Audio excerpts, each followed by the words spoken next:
बिस्मिल्लाहिर्रहमानिर्रहीम। अस्सलाम वालेकुम नाज़रीन, आप यूट्यूब चैनल देख रहे हैं। मैं इमरान खान हूँ। पाकिस्तान को जहाँ जहाँ जो सपोर्ट मिलती थी ना, वो सपोर्ट अब उस तरह से तो नहीं है। तो इंडिया क्या वाकई इस मौके से फ़ायदा उठाएगा और पाकिस्तान के ऊपर एक हमला करेगा?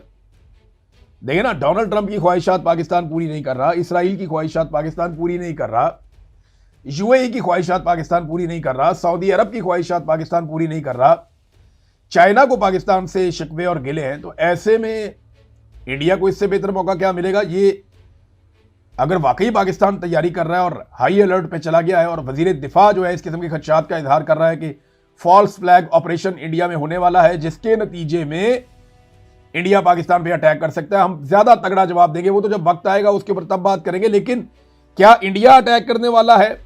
ये सवाल पूरी शिद्दत से पूछा जा रहा है, मेरे ख्याल में जायज पूछा जा रहा है। इसकी वजूहात हैं कि यह सवाल इस वक्त उठाया जाए। दावे किए जाते थे जी दुनिया के फैसले पाकिस्तान कर रहा है, यह भी थोड़े दिन पहले कह रहे थे कि दुनिया के फैसले पाकिस्तान कर रहा है, और पाकिस्तान पहले अपने फैसले तो कर ले। ईरान से तेल ले नहीं सकते, पाइपलाइन बिछा नहीं सकते, रशिया से तेल ले नहीं सकते, जो 20 वहां से टैंकर्स निकले हैं आपने हुरमज में से, वो किधर गए ये बता नहीं सकते। वो कहते नहीं 2 हमारे हैं, बाकी पता नहीं किसके हैं। किसके हैं भाई, बताओ तो सही।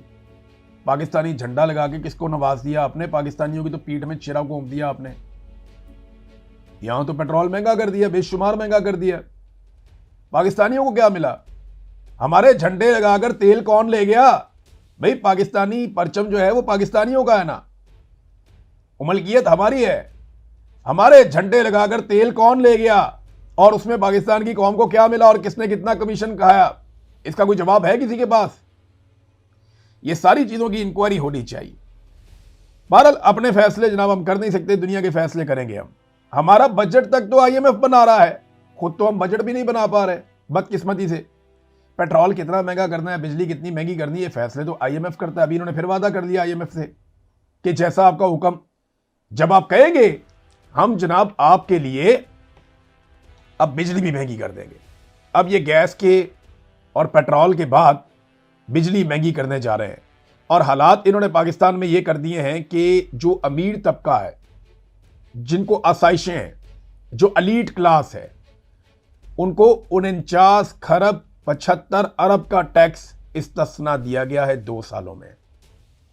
गरीब आदमी की कमर तोड़ दी इन्होंने, अपने लिए इन्होंने तैयारे ले लिए। इनके अपने प्रोटोकॉल और अय्याशियां खत्म नहीं हो रही, दुनिया के टूर इनके खत्म नहीं हो रहे। आधा पाकिस्तान जो है गुर्बत की लकीर से नीचे चला गया है, सरमायाकारी पाकिस्तान में आना बंद हो गई है, सियाहत पाकिस्तान के अंदर खत्म होती चली जा रही है, कोई पाकिस्तान पे एतबार करने को तैयार नहीं है। इन्होंने लगभग 50 खरब रुपए का टैक्स का इस्तिस्ना दे दिया गया। आप टैक्स ना दें कोई बात नहीं है, गरीब आदमी को दो ना टैक्स का इस्तिस्ना। अगर सब्सिडी देनी है तो गरीब आदमी को या आम आदमी को आप दें। कस्टम ड्यूटी की मद के अंदर 2 सालों में 1195 अरब रुपए का इन्होंने टैक्स माफ किया। तवानाई और कानूनी के शोबे में इन्होंने 103 अरब रुपए का टैक्स माफ किया। पब्लिक डेवलपमेंट अथॉरिटी को 43 करोड़ 28 लाख रुपए, तालीमी शोबे को 17 अरब रुपए। ये जनाब पता नहीं कौन कौन से शोबे और इन सबको ये टैक्स माफ करते चले जा रहे हैं। तो आम आदमी को इसमें क्या मिल रहा है? आम आदमी को तो इसमें कुछ भी नहीं मिला। सेल टैक्स की मद में किसान को क्या मिला? किसान की जो अजनास है उनके ऊपर जो आगे जाके बेचते हैं उनको सेल टैक्स की मद के अंदर 457 अरब 92 करोड़ रुपया इन्होंने जनाब माफ कर दिया।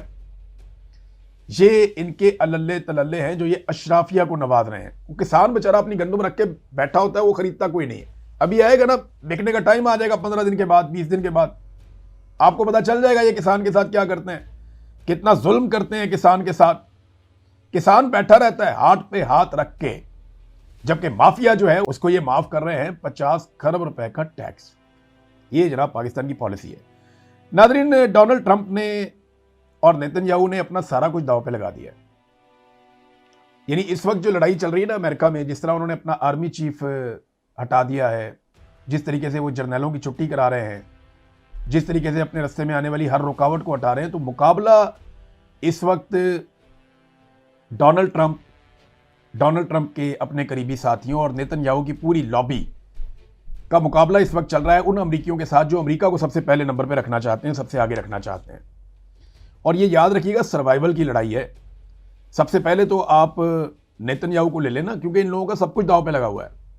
नेतन्याहू को पूरी दुनिया में कहीं भी पनाह नहीं मिलेगी अगर वो ये जंग हार जाता है और मकासद पूरे नहीं कर सकता, तो पूरी दुनिया में नेतन्याहू को कहीं पे भी पनाह नहीं मिलेगी। वो एक जंगी मुजरिम है, उसके साथ बहुत बुरा होगा। डोनाल्ड ट्रंप, उसकी सारी एम्पायर, उसने तो अपने बच्चों का भी सोचा हुआ है कि मेरे बच्चे कहां कहां पे क्या क्या करेंगे। वो तो बहुत बड़ी एम्पायर बनाकर बैठा हुआ है, तो डोनाल्ड ट्रंप का क्या बनेगा। बहुत बुरे हालात हैं।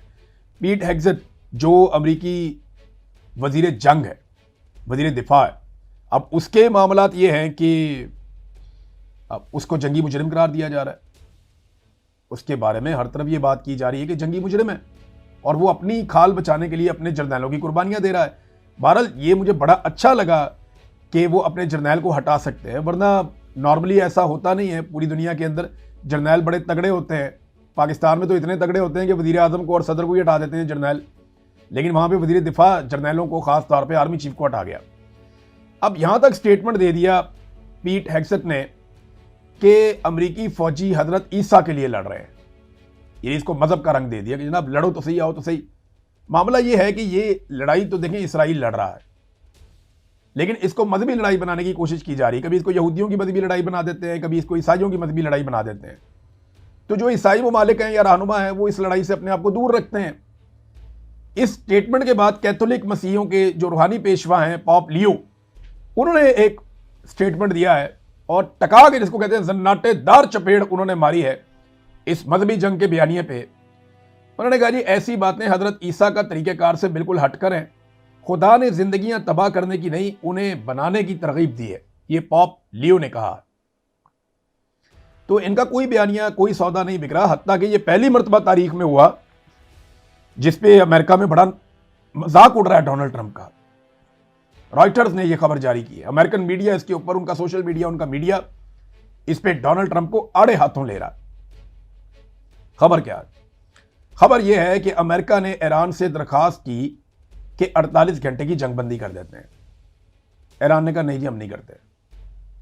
यह तारीख में पहली दफा हो रहा है कि सुपर पावर अमेरिका किसी मुल्क को कह रहा है कि हमारी दरखास्त है कि 48 घंटे के लिए जंगबंदी कर ले मेहरबानी करके।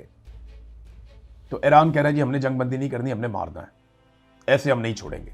जंगबंदी होगी तो मुस्तकिल जंगबंदी होगी। उन्होंने वो बताया भी है पाकिस्तान के हवाले से, जो कुछ बातचीत चल रही थी और कुछ बातें की जा रही थी कि ईरानी शायद पाकिस्तान में ईरानी क़यादत आना नहीं चाहती।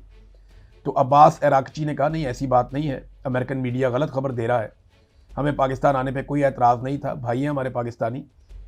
प्रॉब्लम यह है कि हम जो मांग रहे हैं वो नहीं मिल रहा।